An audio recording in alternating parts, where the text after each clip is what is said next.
अफगानिस्तान की राजधानी काबुल में महिलाओं ने किया प्रदर्शन। महिलाओं ने तालिबान से शिक्षा और काम करने के अधिकार की मांग की। पूरे प्रदर्शन के दौरान महिलाओं के इर्द गिर्द दिखे तालिबानी। कतर में तालिबानी नेताओं से मिले चीन के विदेश मंत्री वांग यी। अफगानिस्तान में बदलती स्थिति पर दोनों देशों के बीच बातचीत हुई। चीन ने कहा कि वह अफगानिस्तान की संप्रभुता, स्वतंत्रता और क्षेत्रीय अखंडता का सम्मान करता है। अमेरिका की उपराष्ट्रपति कमला हैरिस ने जलवायु परिवर्तन से निपटने के लिए जो बाइडेन प्रशासन की प्रतिबद्धता दोहराई। कहा, हमारी सरकार 2030 तक कार्बन उत्सर्जन में 50% की कमी के अपने पूरे लक्ष्य को पूरा करने के लिए प्रतिबद्ध है। ऑस्ट्रेलियाई प्रधानमंत्री स्कॉट मॉरिसन ने भी 2030 तक कार्बन उत्सर्जन में 35% कमी करने की बात कही। हालांकि उन्होंने साफ कर दिया कि वो इस तरह के किसी वादे को ग्लासगो शहर में हो रहे क्लाइमेट सम्मेलन में नहीं उठाने वाले। यूरोपीय संघ के देशों के ऊर्जा मंत्रियों ने लग्जमबर्ग में ऊर्जा की कीमतों में हो रही लगातार वृद्धि पर बैठक की।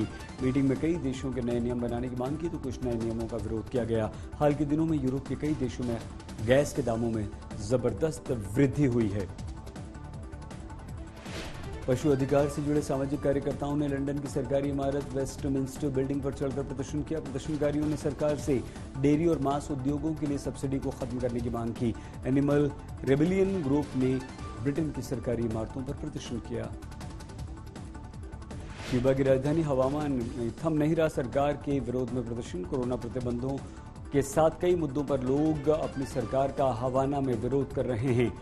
प्रदर्शन के लिए क्यूबा की सरकार ने अमेरिका को जिम्मेदार ठहराया। अमेरिका और क्यूबा एक दूसरे के पड़ोसी पर लंबे अरसे से विरोधी देश।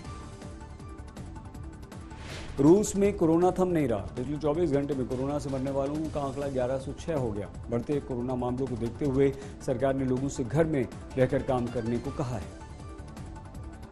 न्यूजीलैंड की सरकार ने कई और क्षेत्रों में काम कर रहे लोगों के लिए वैक्सीनेशन को जरूरी कर दिया। रेस्टोरेंट, बार, जिम, सलून जैसी जगहों पर काम कर रहे लोगों को अब दोनों डोज लेनी होगी। इस बदलाव के साथ ही न्यूजीलैंड के 40% कामगारों को अब वैक्सीन लगवानी होगी। नहीं, अगर वैक्सीन लगवाएंगे तो नौकरी जाएगी। अमेरिका के कैलिफोर्निया में कम नहीं हुआ तूफान का कहर। लगातार बारिश, तेज हवाओं से परेशान हैं लोग। लॉस एंजलिस में 56 किलोमीटर प्रति घंटे की रफ्तार से चल रही हैं हवाएं।